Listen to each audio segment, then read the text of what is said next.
Yeah, we don't have to do a super formal intro, but what I was going to start it with is just thanking you for coming on and taking this time out of your day, man. Like, for everybody out there, I discovered Adrian through Hard Knocks, a show about the NFL training camp with the Chicago Bears, my favorite team. And they featured Adrian, and I connected with him on a deeper level than football.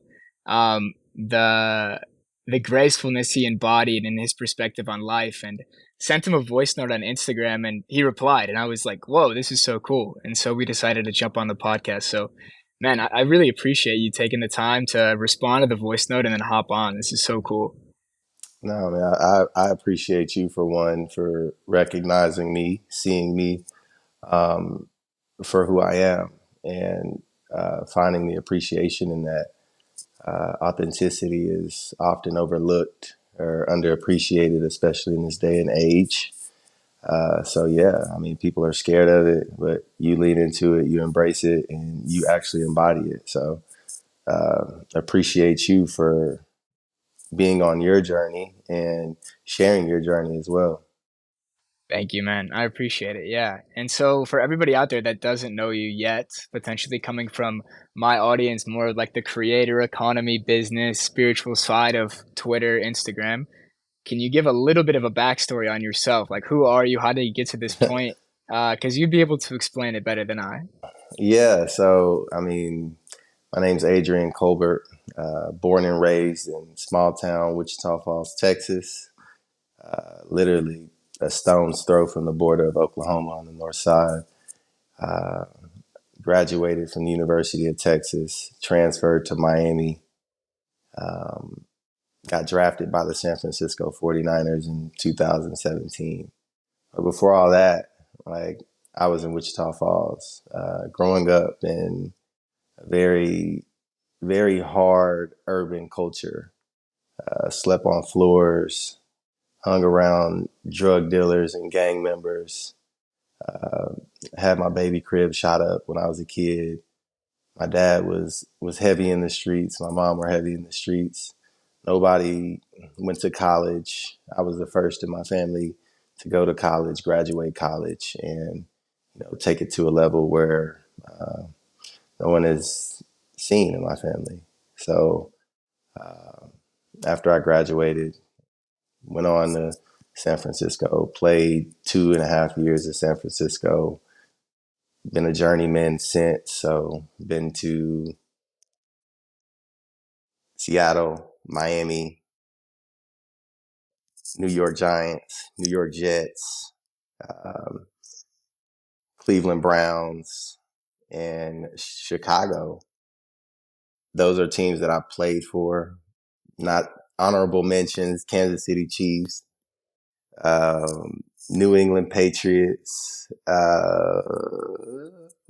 Tennessee Titans.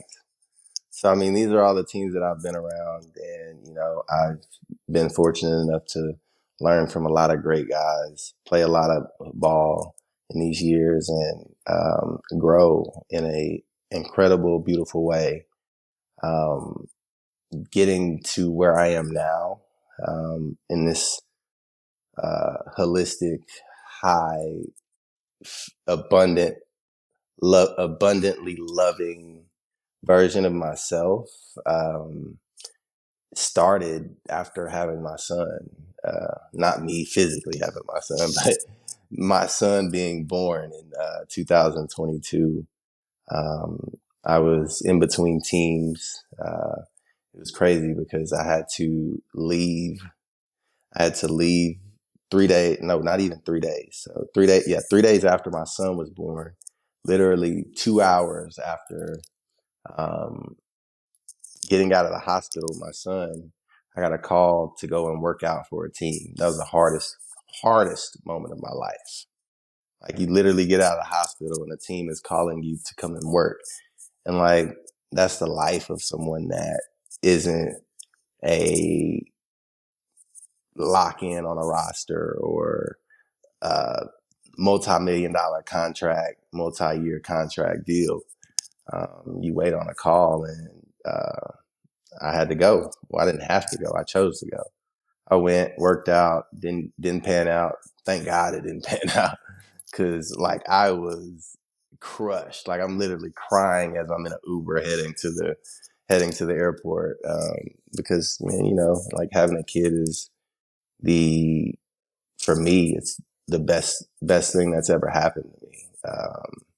So come back and you know I get to be a father, and that was incredible. Get called by the Bears, and you know I spend some time there for the rest of the season. Actually, for the for these last couple of years. But fast forward 8 months later into June, and after the season into June, and well, no, it's not 8 months. That's yeah. So fast forward to June, and sitting here like contemplating, like, all right, what am I doing? Like, what's going on? Like, am I really putting in enough effort? Am I giving it my all?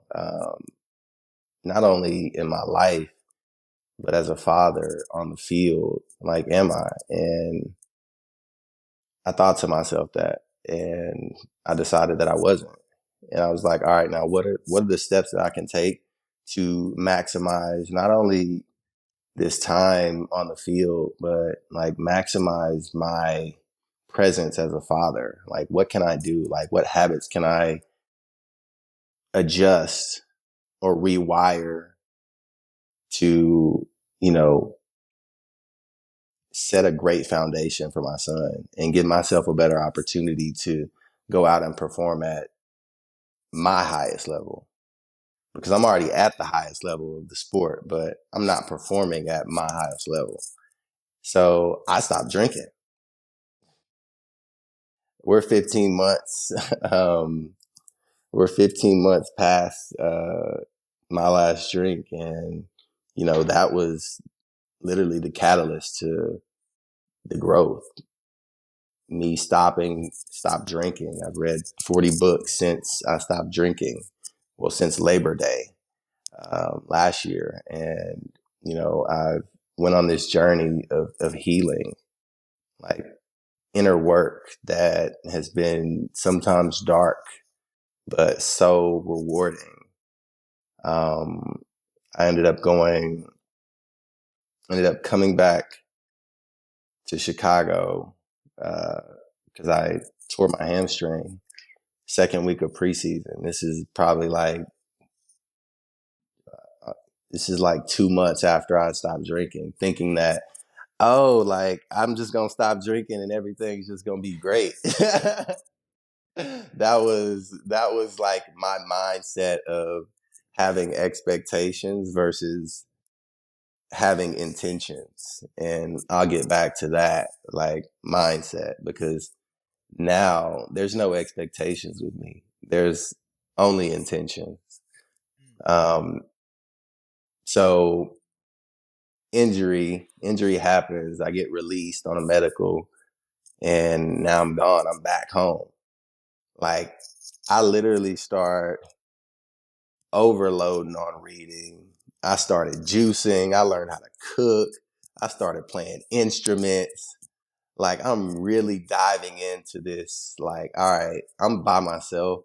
I need to work, and I need to figure it out. I need to figure out who Adrian really is, not who everyone else wants me to be. I need to figure out how to live to my highest frequency and figure out what that vibration looks like. So I started experimenting like with cooking. I fell in love with cooking.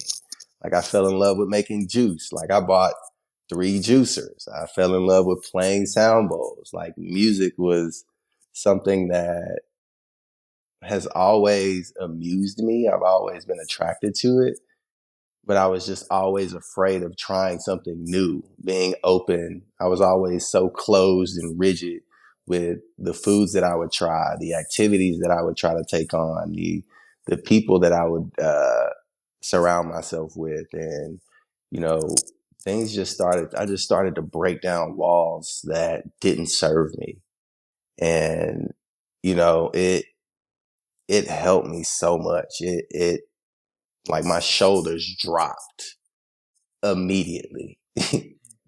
Like immediately. And like my smile got bigger. Like I started having more fun. I felt like at peace. And, I ended up going back to Chicago towards the end of the year. And people were like, yo, what happened? Like you've only been gone for like 2.5 months. Like what happened? I was just like, I'm happy. Like I'm at peace. Like whether I'm on the field or whether I'm in the grocery store or at home, like I'm happy. Like brought sound bowls with me, brought more books, and I started getting introduced to more esoteric books, esoteric readings, and it really started to interest me as to what was life like before all of this digital age, this age of like information, this age of instant gratification, and external validation is so important. All of this, like, what was it like before that? And that just deepened my level of desire for learning and being open to learn more. So that just led to me reading more and more books and, healing myself inside out. And it allowed me to radiate in a way that um, was served me like a magnet. Like great things started to come. Like I met my girlfriend. I met my beautiful partner that um, affirms me daily in ways that I never knew or even imagined would serve me. Because the way she speaks about me uh, is the way that it's a way that I've never been spoken to. So when it started to happen, I was just like, "Yo, what's up? Like, is she crazy?" Like, I'm like, "This girl got to be crazy." And it took a while for me to get used to because I was rewiring myself, like from old habits, old relationships, like my childhood, like healing from, the inner child in me feeling like it wasn't worthy. It wasn't enough to be loved. Love looked like this versus what it looks like now. Love had contingencies. Love had conditions. Love was love was aggressive. Love was sporadic. Love was inconsistent. And, having someone come into my life that looked totally opposite of all of that was a hard thing to break. And, it was a hard thing to lean in for me for a while. And, just finding appreciation and gratitude in that um, through books that I read was what kept me going and what kept me like in the field. Like literally, like I look at it as a sense is all right, like staying in, like being present and, you know, feeling like the love versus like pushing it away is I interpret that in a way like I'm in the field. Like I'm staying in it. I'm not running away from it.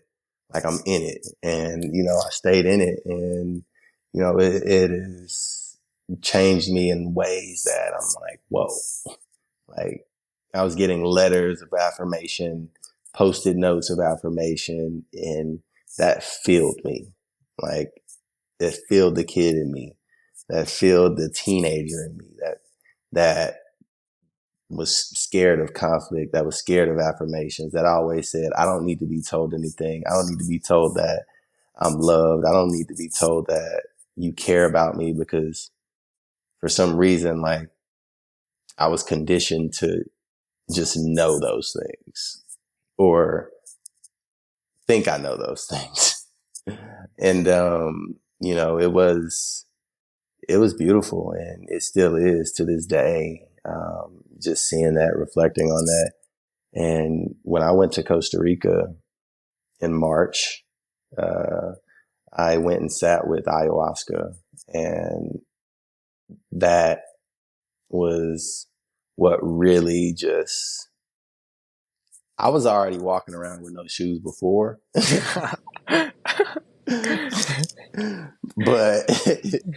the level of confidence that I was walking with after I came back in grocery stores, in the bank, like in the building, like all over the community. Like I walk around this community, like my community, like no shoes, I'm in the street, sidewalk, grass, like whatever. Like because you go and you sit with the medicine and you experience like ultimate vulnerability.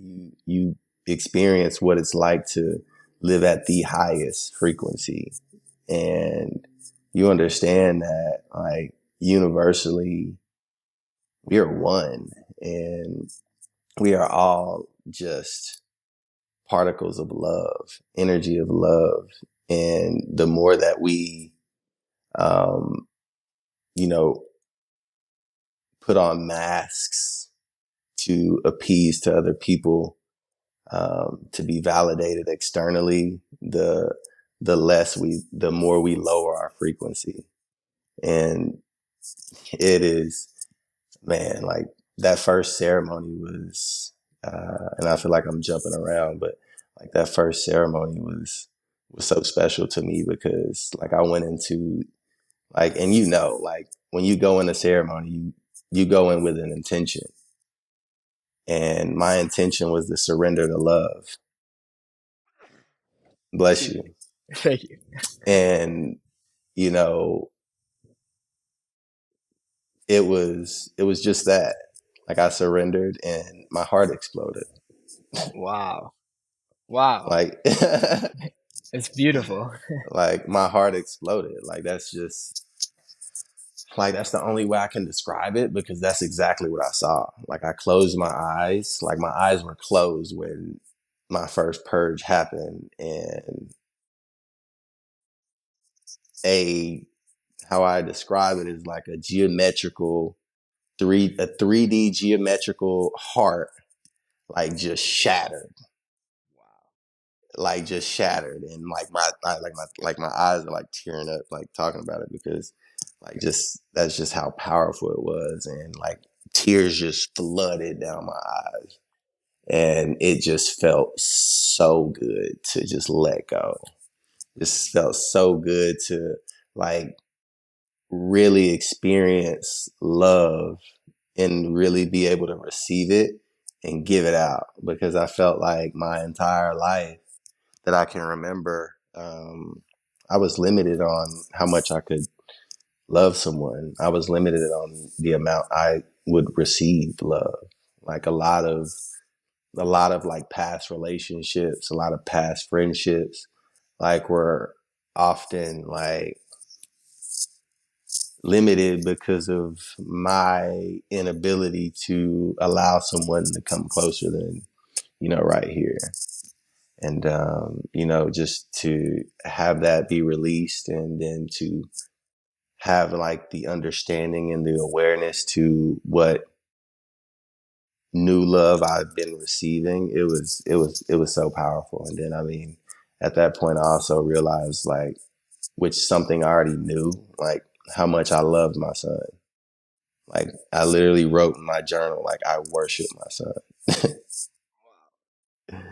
And, I mean, it's true. Like I've always, since my son was born, like I've always felt like a divine spiritual connection with my son. Like, and maybe every father feels that way about their kid. But like, it was to a level of like, I will do whatever for my son. Like, I will travel, and this is something that I do that it's hard. Like, of course, it's hard, but I travel. My son lives in Connecticut. Like, I fly 2 ways in a day to get my son back to Texas, just to so we can spend time together. Or I'll just go fly to Connecticut and stay out there. But 9 times out of 10, I prefer to fly there and back just so we can spend time in our home here. But it's from then on, I was just the rest of the other two ceremonies. Just I was able to heal from traumatic issues like the one you saw in Hard Knocks where I got hit by a car. Like that was the first time the second ceremony was the first time I was able to, like really find the awareness and understanding of what I experienced when I was 9. Like because after I got hit by a car, I was back on a bike in a week after I got out of the hospital. I was on a bike the next week because, as kids in my community, like you didn't cry. You rubbed it off and you push forward. So not knowing that, not having the awareness of that, like as a kid, um, you stuff that energy down and you hold it. And as you know, when you hold negative energy, it's just dead weight and it doesn't serve you. Now, being in the place that I am now, like I'm able to sit, find awareness, understand, process, and then move forward versus just moving forward and carrying a load that doesn't serve me. And then, my third ceremony, my intention wasn't about me, which is a beautiful thing about the medicine because once you start to veer outward, it brings you right back in. I wanted to because like my parents still suffer. They still suffer from the things that they experienced and things that they hadn't healed from. And I understand that and I have the awareness of that. But what I didn't have the awareness of is that Mother Aya only wants wants you to heal. Like everybody else has their journey. Like their journey is for them to go on, and you can plant seeds and you can be resourceful, but it's not your job to heal someone else. It's their job to get to that point. You can lead them there, but you can't make them heal. And but my intention was to like heal my parents in whatever capacity that Mother Aya wanted me to. And yeah, that was rough. It was a rough third night. It was a rough third night because I was able to, I suffered. I suffered extremely. Like that was one of the, like I had an ego death, a great, a great ego death. And I'm grateful for it because, I felt the pain and the suffering that my parents experienced. And it made me appreciate them so much more than I did before sitting with the medicine. Like I hugged my parents and, told them that I loved them, that they were safe, that they were appreciated, that they were enough. And to be honest, neither one of them had ever heard those things. So it was awesome. And, I was able to go back and, continue to download the information that the medicine Mother Aya had given me, and started applying them to my life. Meditate daily, sound bowls daily, affirmations, gratitude daily, and all those high frequency, high vibrational modalities and tools have served me in ways that only continue to keep me at peace and keep me so joyful that even in the midst of being cut, which is like, you know, getting to the NFL, playing in the NFL is dream is a dream. It's a dream of players. It was a dream of mine when I was 5. So, even in the midst of being released, you still find joy in that process. because you know it's not over, and you know it's just another phase of growing.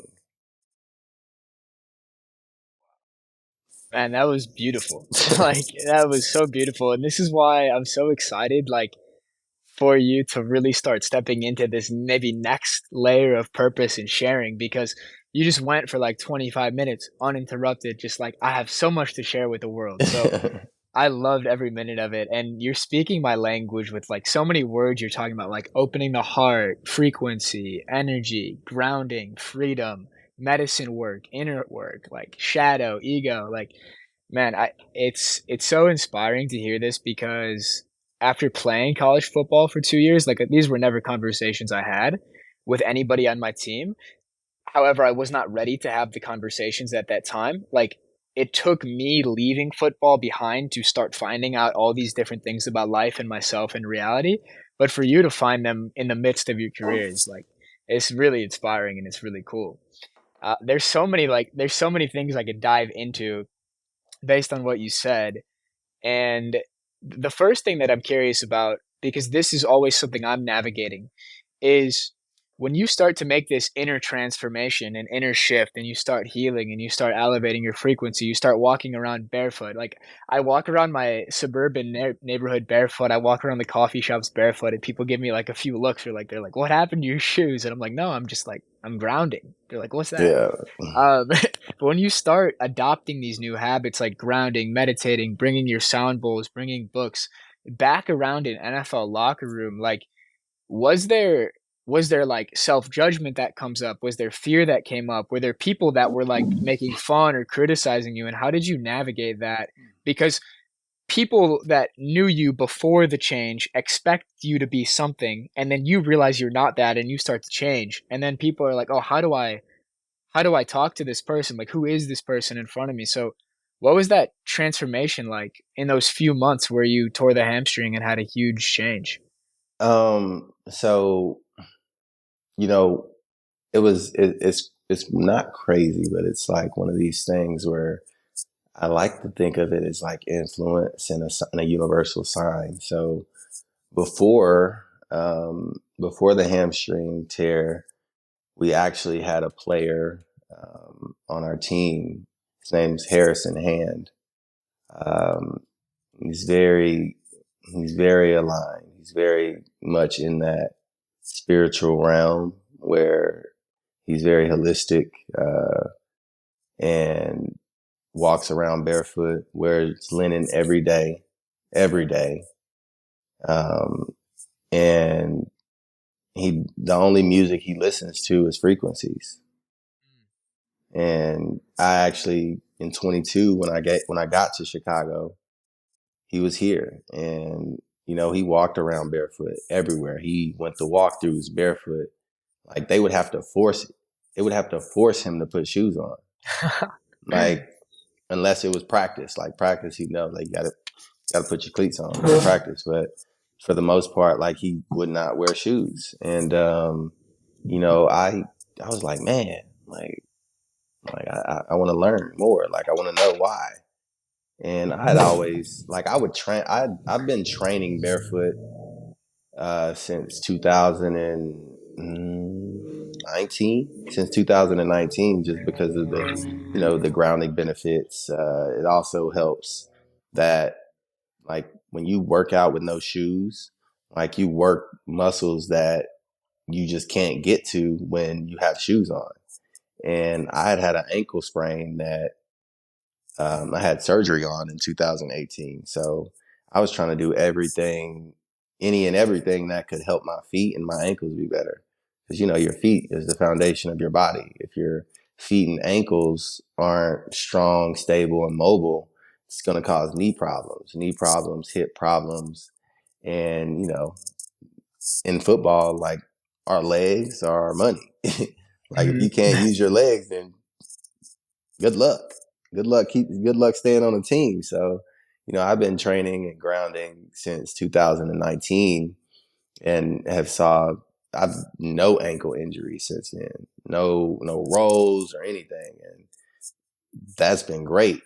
So, just coming back to the question, People were aware of it because I stopped wearing shoes when I came back in 2023. In 23, when we came back that season for that like OTA season, like the spring season, I was no shoes at during meetings and um, but even more so in this year when I came back from Costa Rica, like it was no shoe. I walk in the building with shoes, and after that, no shoes. Like before, I would just wear no shoes to meetings, and I would put shoes on to go in the cafe, walkthroughs. I would wear shoes, but when I came back from Costa Rica, I was not wearing shoes ever. Like I wear shoes in the building, take them off, and walk to meetings with no shoes. I go to the bathroom with no shoes. People, that's what really tripped people out when I would go. But the way I would go to the bathroom, I would go into like a stall. Like I wouldn't go to the urinal. I never went to the urinal because I'm like I'm not gonna go pee and have my feet where people just be splashing pee. Like I go in the stall and I get back a little bit. But yeah, I mean that was the only thing that people like really like tripped out on is that like I was going to the bathroom with no shoes. But I'm like, man, like I'm in this building more than I'm at home. I'm not gonna put shoes on. And GM didn't care. Uh, President didn't care. I think for me, like the biggest integration, the biggest not hurdle for me, but like the biggest thing that came up when I came back from Costa Rica, as I was all about me. Like it wasn't about how I can serve other people. It was about how I can serve myself so I can serve other people. Because I realized that pouring from an empty cup is not serving anybody, not serving me, not serving my son, not serving my girlfriend, not serving my teammates, not serving my family. So like if I'm not living my truth, then how can I show up for y'all in a way that is mutually beneficial, you know? And, people like, and this is why I say that because we had these things called skull sessions. So this is like, we just got back in the OTAs in the spring and I just came back from Costa Rica. Like I'm no shoes everywhere, not just in the meetings. Like I'm no shoes everywhere now. We have these skull sessions where you break up into teams, like teams of like, let's say 12 different teammates, different players, different coaches. We go in the rooms and we talk about our heroes. We talk about adversity. We talk about like good things. And, we got into a skull session one day and we had did skull sessions a year before. And my answer was like, who is my hero? It was my dad. And my dad's always been my hero just because of me being able to watch him grow and um, elevate beyond what he used to be as not only a father but just as a person. Like my dad was, like I said, my dad's a drug dealer, gang member turned suburban dad with a job. um, being able to see that, recognize that, like yeah, that's my hero. But this year it was different. Like, and it wasn't even a hesitation.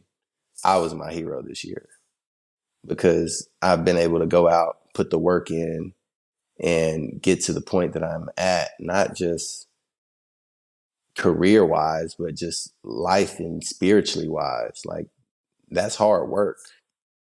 And Mhm. nobody's doing it for you. Like, nobody's showing up and walking you through how to deal with adversity.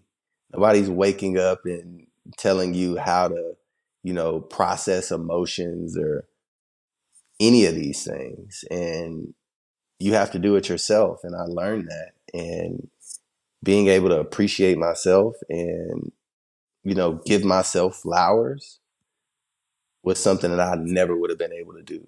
And affirming yourself on a daily like that only encourages you to continue to do more. And it's only encouraged me to do the same. And that was a beautiful place. He was like, yo, like what? Like I never thought about that. People were like, yo, I never thought about that. Like this that's that ayahuasca talking. That's literally what somebody said. I was just like, yeah, I mean it really is because like when you in the grand scheme of things, like we have our heroes, but and you think about like what the definition of a hero is. Like a hero is somebody that like Superman. Superman coming to save you. But who's coming to save you? Who's coming to save you when something goes wrong? Nobody. Nobody but Nobody. yourself. Nobody but you. So I'm like, why the hell would I not say me as my hero? Why would I not be my hero? And like, yeah, but that's like that was the thing. And like, that really like people started to like, yo, he up to something. So like Mhm. that after that, like people started to like ask me questions. Curiosity began to flare, and people wanted to know more about the journey. People wanted to know more about like what I experienced, and um, started to recognize that they also wanted to heal. Mhm. Mhm. Man, that's so powerful, especially like hearing about these ripple effects of when you do the internal work yourself, other people become curious. And if I look back on my journey, like why did I get interested in therapy? Why did I get interested in plant medicines? Why did I get interested in ayahuasca? The root of that was not some spiritual teacher, not Terrence McKenna, not any of these guys. It was Aaron Rodgers Yeah, because I was a football player and I started to listen to Aaron Rodgers on podcasts talking about healing and about medicine work and about therapy. And it started to open my mind to it. And it makes me so excited to hear about your story and your perspectives and also start to notice like more guys who are in the NFL, this huge platform, huge stage, talk about these things because of the mass influence that you guys have on society. Like, think about how many people watch Hard Knocks. Think about how many people tune into a Sunday night football game. And I'm very curious to see like where this all heads because I know even like some younger players that are just coming into the league, like JJ McCarthy, Vikings quarterback, he's from around here. And I see him posting on his Instagram story like quotes from Krishnamurti, who's like a spiritual teacher. I see him posting other spiritual type of ideas, and it makes me excited to think about like where this could head for the collective because the average person who tunes into Hard Knocks or the NFL is probably not thinking about plant medicine, is not thinking about therapy, is not thinking about ayahuasca, and these guys that we all put on a pedestal because they're on the big stage and then they're opening up being vulnerable. Oh, I've gone through this healing, I've done a lot of inner work, I've learned to love myself. It's just a reflection back to us of wait, maybe I could do the same thing. So the whole notion of like more than an athlete, which became like this whole political thing, like it's so true, it's so true when you really spread your message and share. So I'm so excited to get this to the world, man, and I'm so excited for you to yeah. keep sharing your message because it touched me. It touched me. But I'm curious for you, like where did the interest in plant medicine come from? Like when did ayahuasca enter your awareness and what made you curious to go try it? So similar to you, Aaron, like when Aaron got on, was it the was it Bleacher? Not Bleacher Report. What's that show with Pat McAfee? When he got on Oh, Pat yeah, McAfee yeah. and talked about his trip to ayahuasca. I mean, to do ayahuasca. I saw that, and that was the first time I ever heard of it. And Mm. then last year, really good friends. Like Jordan Poyer is like a brother to me. Like that's my brother. Like all of them. Aaron's my brother. Jordan's my brother. Vaughn's my brother. Like we experienced like such a beautiful journey together that like that type of vulnerability that you experience when you sit with the medicine. That's a bond for life. And So you guys you went know together. to do the ceremony? Yeah, Wow, that's yeah. powerful. Oh yeah, like we got a whole production coming out from just our our whole trip. So it's gonna be dope. It's coming out soon. So yeah, Wow. be on the lookout for that. But yeah, like Jordan had invited me last year to go, but I had already committed to it was an event for my financial advisor. I'd already committed to it. Jordan had asked me like a couple weeks out, and I wanted to go, but I told him like, bro, next year, like, just lock me in. Like, I'm going. Like, there's no question. And after I committed, it's so wild because 2 months after I committed, things in my life started to just change. Like, Yes. stopped drinking, started reading, started juicing, started meditating, sound bowls, music, all of these different things. Like, and they say the medicine starts working before you even take a sip. Yeah. Once you commit, like, the medicine starts to work. I have chills as you say that, which to me is always an indicator of truth because I've experienced the same thing. Yeah. So Jordan had invited me, and I couldn't go, but after he came back, like, he told me everything, and I was like, yeah, I'm going.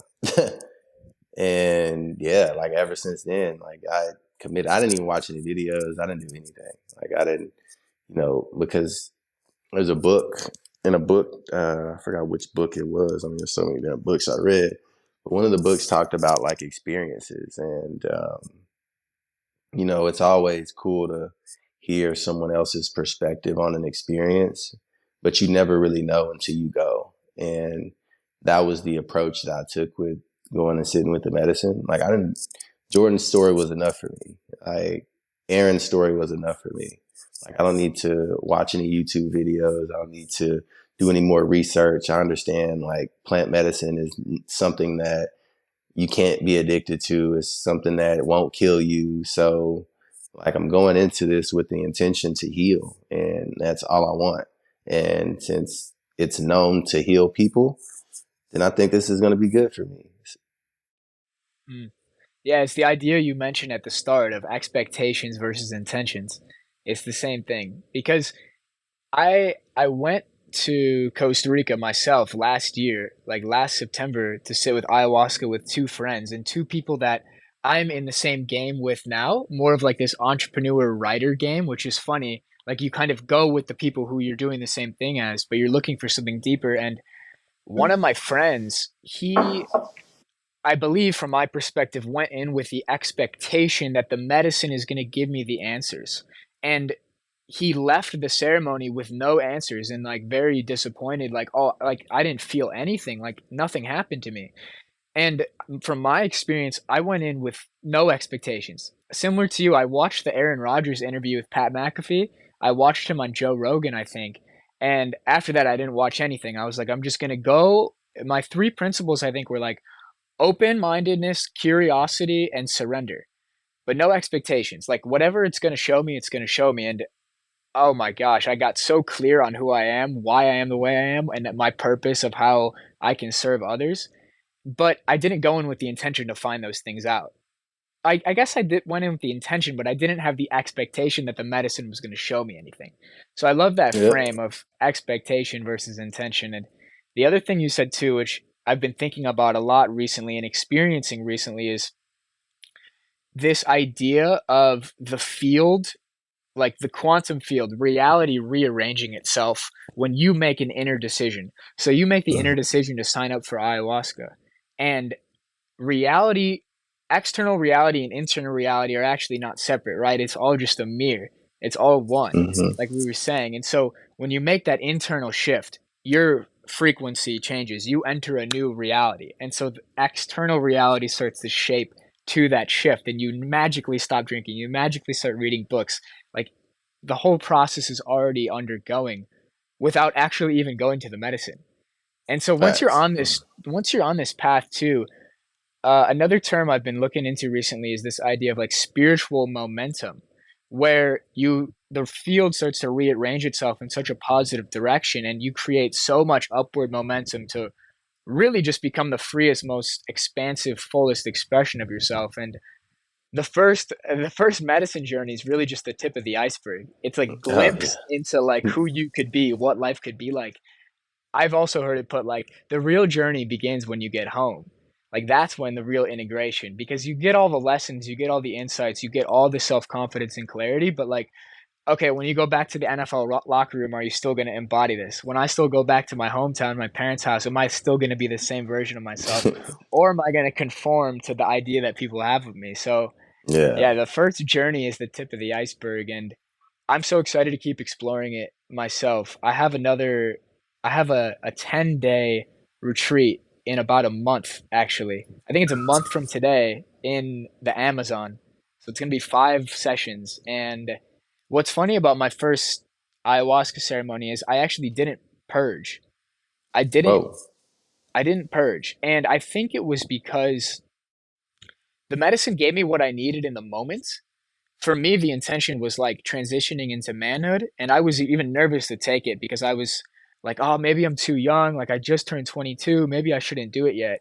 And so I think it gave me exactly what I needed in terms of the confidence and the clarity on where I was going and who I was. But I sensed that this time, some deeper inner healing and cleaning and purging are probably going to come up, especially over the course of 10 days. Like Yeah. it's going to be a Yeah. journey. But hearing about your three experiences also gives me more reassurance. And it's funny how this happens. I have chills again. Like I didn't expect to talk about ayahuasca at all in this conversation, and that's where the conversation's gone. And now, oh, I'm going to a ceremony in like less than 30 days. Like it's starting to brew. Actually, after this, I'm gonna go book my flights, which is it's so funny. Yeah. That's beautiful, man. I mean, 10 days is going to be incredible. I think, like you said, just the deep healing is going to happen. And I mean, like everybody doesn't have like deep, dark stories of their past and to heal from. But it's like people think healing is just because of deep, dark stuff. Like some people have to heal from li- falls that they had when they were kids that no one was there to, make them feel safe or support them. Like those are things that people got to understand that those require healing too. Like I wrote a letter to my younger self, and that was a part of the story that I kind of overlooked it. Like when I turned 30 last year, I wrote a letter to myself, to my younger self, to the kid in me that got hit by the car, to the teenage boy in me that was so distraught because I had to move from my hometown to another place, the college kid in me who had no awareness, didn't understand, felt like he was in a place that he didn't belong or that he wasn't good enough because coaches told him that. Like, and that he had to transfer. Shoot, the early NFL person in me that conformed to every external influence that was around him that caused him to, act in a way that didn't resonate with who he truly was.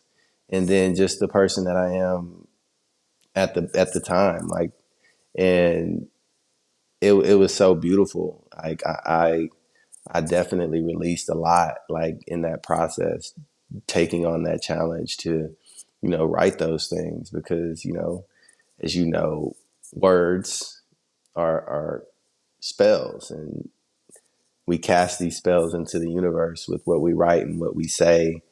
And if those things align with the quantum field, then it'll come to us. And those things that I was saying was me releasing, and I was able to release those things in such a beautiful way that I did shed tears and that I did release those things. And, going into that retreat, I was able to release a lot more of those things, like in a deeper way. Like it was so beautiful. Like even just reflecting on it and talking about it every time, it's so refreshing, man. Healing is beautiful. Beautiful, but not easy. Yes. No, it's definitely not easy. It Yes, is but that's what beautiful, but makes it's it so worth definitely it. not easy. Yeah. Yeah, and I resonate with, conforming deeply. Like, if I reflect back on the 2 years I spent in college football, which I like, it feels like a lifetime ago, but it was literally a year and a half ago. I had no idea who I was.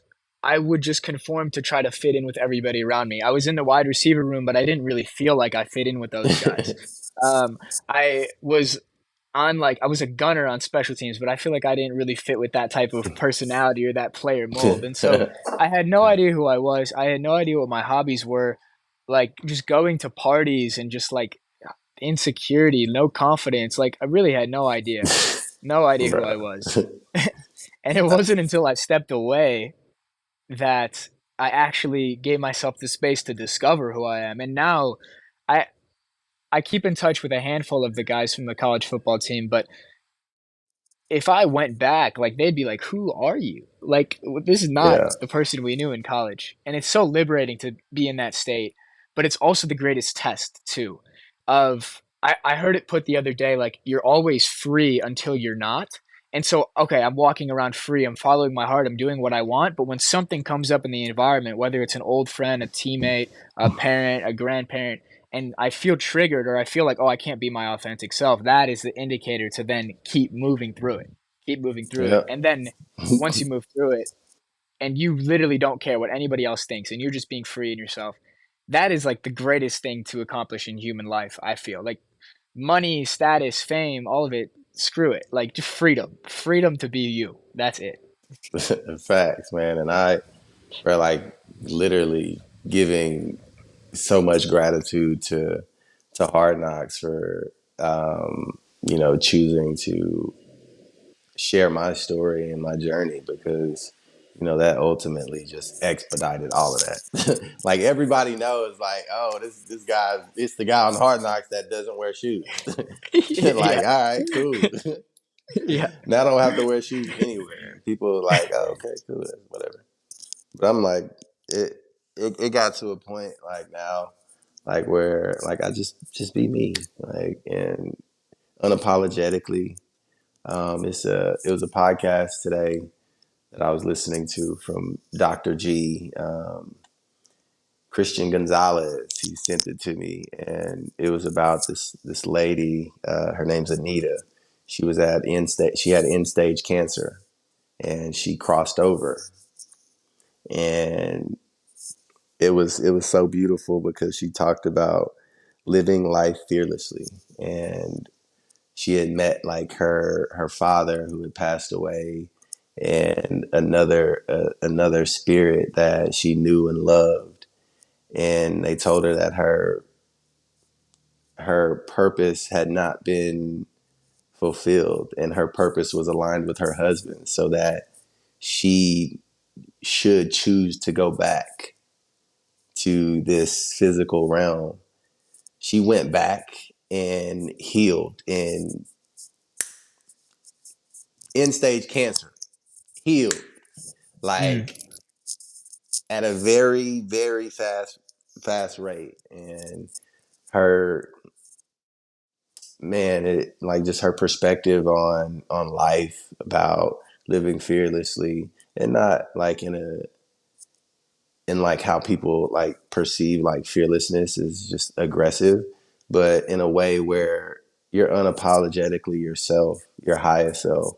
You're doing things that fulfill you. You're not overly worried about your 9 to 5 that doesn't resonate with you or that doesn't like serve you in your highest form. Um, and I was just like, man, that's so beautiful because that's exactly how I feel. Like if I don't ever and if I don't ever go play football again, like so be it. Like I lived the dream that my 5 year old self had. Like I did that. And regardless of what expectations that might be had externally from other people, like I've served my purpose with that dream that I had when I was 5. like I do it now because the game is fun. I love it, and I do it, and I do it well. But if it's over, it's over. Like I do a lot of other things that I'm passionate about and that is meaningful to me. Serving others, inspiring, um, handing over, passing down wisdom. All of these different things that serve me and are like I find fun and filling. Mhm. Yeah, that's But why yeah, I'm so you gotta excited. check that out. I will. Please send it to me after this. But yeah, that's why I'm excited to just like observe your journey from the outside, like what's going to come, be it getting picked up by a team this year, playing for a few more years. Like if that's what's meant to happen, that'll be awesome. And I'll be biggest fan. But beyond it, like stepping into the next layer of purpose, um, of sharing this wisdom and sharing this message, I think it's going to be so powerful for so many athletes and beyond of, oh, there's more to life than the game. And you can find yourself beyond the game and you can impact the world in a way that when you're playing, you might not have the perspective of, oh, I could really do this.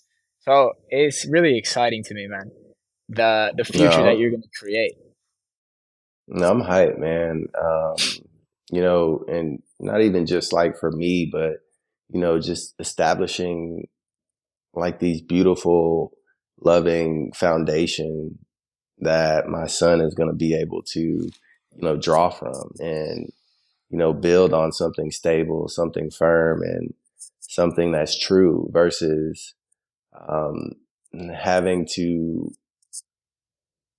you know, rewire yourself to understand what love is, to have the awareness to understand what trusting is. Like I had to literally rewire all of these things that might be simple to somebody, but isn't simple to everybody because love, trust, support, confidence, all of these things, they look different to everybody.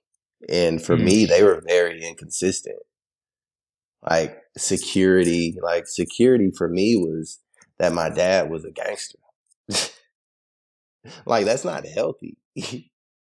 That's false security. Love to Mm. me was, like I said, love to me was contingent on performance or getting good grades or, you know, whenever I'm around. Like support was always financial. It was never like, I'm here for you. I have an ear for you. Like it's always, how much can you give me? And, confidence was, you know, always, in a sense, it was always about physical. It was never about the inner. And it was never real. Mm. Some people walked around confident because they had on nice clothes or nice shoes. Yeah. Like that shit ain't confidence. It was all external. And, once I started to, break down and rewire, shout out to, I forgot to mention Joe Dispenza. Shout out to him. Hmm. Joe really, Legend. Joe, Joe really, like Joe really, really helped me a lot. And Jordan like put me on Joe Dispenza last year after his journey, and I started watching Joe and listening to his videos, watched the Rewired series, and I was just like, yo, I can change my DNA. And that's really like Joe really put me on this wave, like Jordan Joe. And I'm like, okay, I can rewire my DNA. I can be better for my son. I can be a better performer if I just do all this. All right.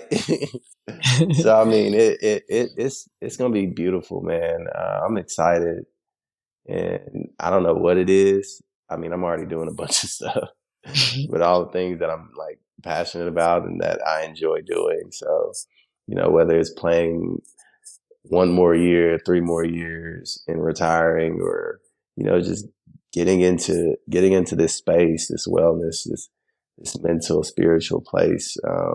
I definitely want to dive more into the community and get more involved because an athlete's perspective is something that I feel like is necessary, because there's not many athletes talking about it.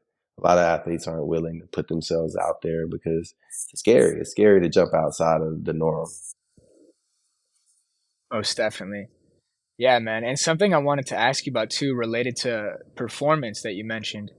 Like, what was your relationship with performance and pressure before this healing journey versus now? Like, when you step on the field now, is there like, oh fuck, like I'm nervous, like oh I got to ground myself, or is it just like I'm playing? I'm playing, man. I'm a kid in the park playing football, man.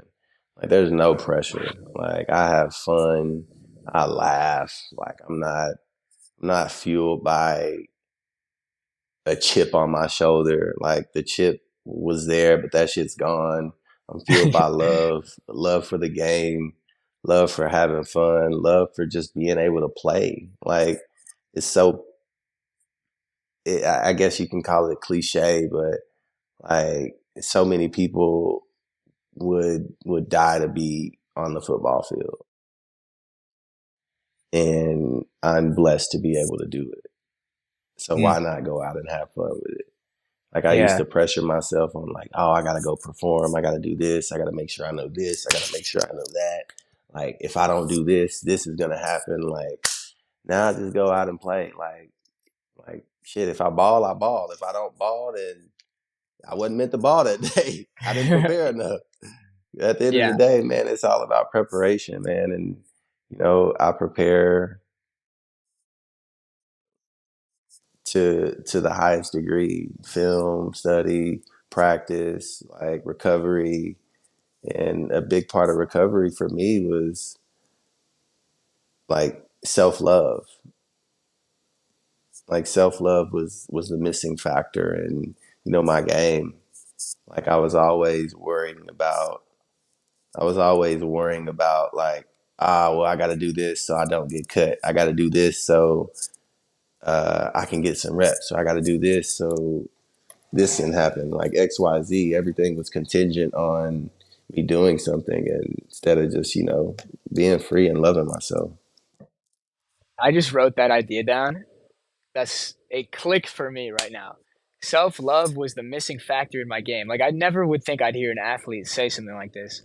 And if I look back in like my college football career, my short-lived college football career, um, that was definitely the missing factor in my game. I felt so nervous every single practice. Like, oh fuck, I got to go against starting corner every practice, one-on-ones. I'm thinking about one-on-ones the night before about like, oh no, like I'm nervous. I got to perform. There's pressure, and so now I'd be so curious, and I don't. This won't happen unless something crazy happens, but like me going back into sports, playing football again from this new place internally, like this place of freedom, and like, okay, even if I suck today, it doesn't matter. I still love myself. I still love my life.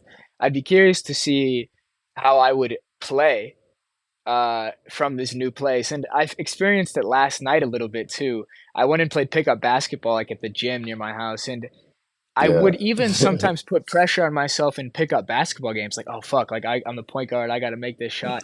Yesterday I was just like, oh, I'm just here playing around. People are trash talking and getting so intense, and I'm just laughing. And it was just pure flow state. It was so fun, and I played better than any time I would have had I put pressure on myself.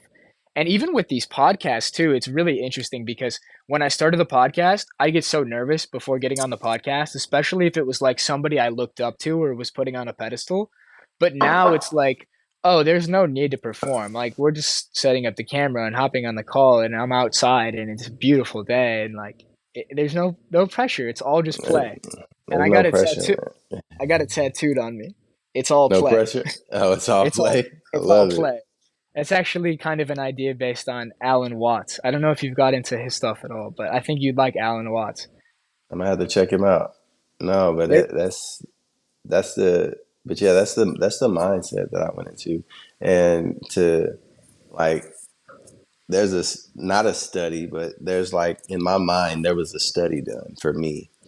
Like my performance last year versus my performance this year, night and day, mm, night and day. mm. Yeah. Night and day. Not saying that I was just trash last year. Not saying that I was just trash last year, but I was like, yeah, you can make the team. This year, I was like, in my mind, I was a lock in. Like I didn't have a like there wasn't a chance of me getting cut on cut day. Like that's where my mind was, and that's how I performed too, though. Yeah. Like Yeah. I had the best camp of my career, and the the cards fell how they did, and onward and upward. Yeah. It's funny how that lesson comes in. Like once you get to this internal state, you feel like you're at your peak. Then life's like, oh, like here's this. Here's this situation that you didn't expect. And then it leads to your greater growth and expansion. But I mean, I could see it in the preseason games and like the play you made against Kansas City, like running across the entire field, diving and tipping that ball. That was pure freedom. Yeah, no, I ran like from that in that 25, actually 25, 30 yards, in that 30 yards, I ran 20.5 miles an hour. Wow. That's speed. For everybody out there that doesn't know, that's super fast. No, that's super fast for a play, like an actual play in game versus like a special teams play. Yeah, that's consistent. But like on a defensive play, like unless you're chasing, like somebody scoring about to score a touchdown, like DK, that's like crazy. Like in that amount of space, like hitting that speed is crazy. When that throw went and you saw it, like did anything go through your mind in that moment? Yeah, I got to get this ball down. I knew like in my mind, the back of my mind, like I was like, yeah, he's gonna throw this fucking ball. Like I don't know why the pressure is not there, but he's definitely throwing this ball. So I need to go. I need to go. So I go. Like my fastest clock time is 22:48. But that was my fastest, and that was on special teams. But that was my fastest time. Like my fastest speed, like in an actual like defensive play. Yeah. Yeah, and those numbers that you're saying, now I'm understanding more. Okay, that's why I was preferred walk on. That's why I was sixth string receiver. I think I maybe hit like 18 or 19 one time, but that's Hey, about it. 18, 19 ain't bad. No, no, but I was more of a quarterback. I just didn't have the height. But new Yeah. purpose, we're beyond. Well, cool, man. This was an incredible conversation. I had so much fun. I really No, appreciate you likewise. taking the time. No, it was a blast, man. I appreciate you for having me. Yeah. And before we hop, where can people find you? And like, where's that documentary going to be? What can they expect? You can find me on Instagram. You can find me on YouTube. Just my name, Adrian Colbert. Documentary. Aaron Rodgers has one coming out on Netflix. And Jordan will be dropping the YouTube videos, I think this month or next month. I got to figure out the timetable on that, but definitely stay posted on the YouTube and the Instagram. I'm also on Twitter too. Yeah, I'm on Twitter too. Adrian Colbert 27 on Twitter. Yeah, Adrian Colbert 27 on Twitter, and then just Adrian Colbert on YouTube and Instagram. Yeah. I'll find all the links too, and they're going to be in the description. So check this guy out. He's a very bright light shining, and that's what attracted me to you. So thank you, man. And I wanted to finish saying namaste. Do you know the Hey, meaning of namaste? yeah. The meaning I don't know, but I have heard it many times. I heard it only a Yoga. few months ago, but it's the light in me sees the light in you. That's the meaning of Yep. namaste. Okay. The light in me sees the light in you. Okay, I have heard that multiple times in yoga. Yeah, exactly. Now you understand. I love Yeah. it. Hey, namaste. Namaste. Thank you, man. Thank you.